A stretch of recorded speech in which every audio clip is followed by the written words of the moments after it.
wakunze abatuye isi uza kubakiza Yesu we wasamwe ubwaro mutagatifu wabyawe na Mariya uza kudukiza. Bana b'Imana nimukomere kandi mugire Noheli nziza. Turi mu gihe cya Noheli. Uyu munsi kuwa kane tariki 23 Ukuboza 2019 turahimbaza mutagatifu Stefano w'Imana. Dore amasomo tugiye kuzirikana. Isomo rya mbere niryo mu gitabo cy'ibyakozwe n'intumwa umutwe wa 6 umurongo wa 8 kugeza ku wa 10 n'umutwe wa 7 umurongo wa 54 kugeza ku wa 60. Zaburi ni ya 31. Ivanjili ni yanditswe na Matayo umutwe wa 10 umurongo wa 17 kugeza kwa 22. Nyagasani Yezu nabane namwe. Amagambo mu Ivanjili ntagatifu uko yanditswe na Matayo. Muritondera abantu kuko bazabagabiza inkiko zabo kandi bakabakubitira mu masengero yabo. Bazabajyana imbere y'abatware n'abami ari jye muzira kugira ngo mumbere abagabo mu maso yabo n'imbere y'abanyamahanga. Igihe rero bazabagabiza inkiko ntimuzakurwa umutima n'ibyo muzavuga n'uburyo muzabivuga. Icyo muzavuga muzakibona icyo gihe kuko atari mwe muzavuga ahubwo ni Roho wa Nyagasani uzabavugiramo. Umuvandimwe azatanga uwo bava indimwe ngo bamwice, umubyeyi n'umwana bibuko bazahinduka bababyaye babicishe. Muzangwa na bose muzira izina ryanjye, ariko uzakomera kugeza ku ndunduro uwo ni we uzarokoka. Iyo ni Ivanjili ntagatifu. Bavandimwe, amasomo tugiye kuzirikana kuri uyu munsi twibukaho mutagatifu Stefano w'Imana aradusaba kubera Kristo abagabo. Kuki ejo twiriwe mu byishimo bya Noheli none ntiyaciye kabiri duhitiye mu kabaro ko kwibuka uwahowe Kristo bwa mbere Stefano, umuntu wuzuye ukwemera na Roho Mutagatifu. Yari umwe mu badiyakoni 7 bashyizweho mu ntangiriro za Kiliziya bashinga umurimo wo kugabura, kwita ku bakene n'abapfakazi. Ubwo Stefano uko yamamaza inkuru nziza akora n'ibitangaza, ntago abakuru b'umuryango babyishimiye. Ubwo batangira kumurega ibinyoma, kumutoteza no kumugambanira. Stefano bamuteye amabuye, yapfuye nka Yezu, asabira abishibe imbabazi. None bavandimwe, kuki uru rupfu rukurikiranye na Noheli? Iri ni iki babyeyi? Ese Kiliziya yaba yibeshye? Kuki itari kwegeza uyu munsi ikawishyira nko mu gisibo ko ariho hajya kwegera imibabaro n'urupfu rwa Yezu?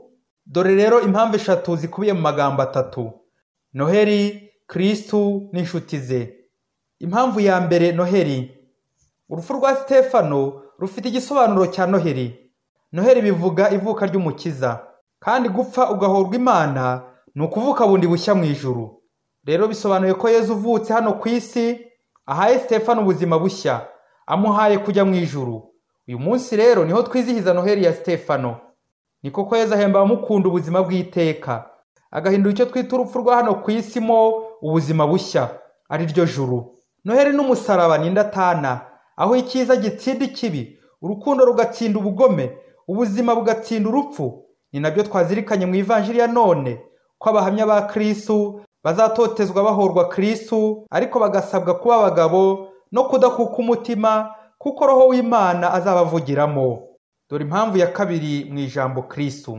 Hari umwana mu kagoroba wigeze akeka ko impamvu Yezu yaba yarari mu kavure ngo yavutse ari umukobwa, ngo none iwabo bamuryamisha mu kavure ahita ahinduka umuhungu. Akurikije uko abandi bana bamubwiraga ngo iyo uryamye mu kavure cyangwa mu isekuru bucya wahindutse umukobwa cyangwa umuhungu. Ibaze nawe, mbega abana. Babyeyi, twibuke ko impamvu Yezu yaje ku isi ari ukuducungura. Ubuzima bwe bwose bwabaye incungu yacu, kuva yavuka akigisha kugeza dupfiriye ku musaraba. Ubuzima bwe bwose ni ukwitanga, kwigomwa no kwiyibagirwa. N'ikimenyimenyi yatangiye ubuzima avukira mu kiraro cy'amatungo mu kavure. Wese nuko yari asetse, yari umukobwa se mugani wa mwana ngo ashaka guhinduka umuhungu.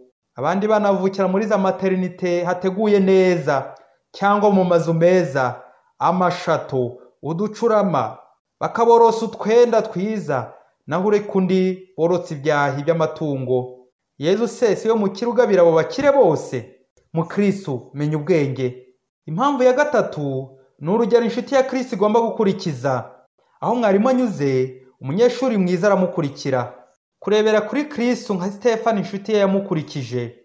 Ushaka gukurikira Kristo yibagirwa ubwe, agaheka umusaraba, maze akamukurikira, akigomwa ubuzima bwe nka Kristo ubwe. Yamvugo yo mu Kinyarwanda igira iti, imbuto y'umugisha yera ku giti cy'umuruho.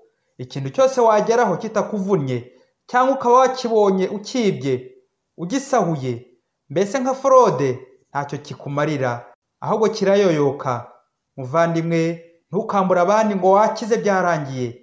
Icyo gihe wabereye Kristo imbwa, kandi burya imbwa ntiyumva umuruho, umugabo niwe uhura n'ibibazo. Bikira Mariya ikibeho ati, ntawe uzajya mu ijuru atababaye.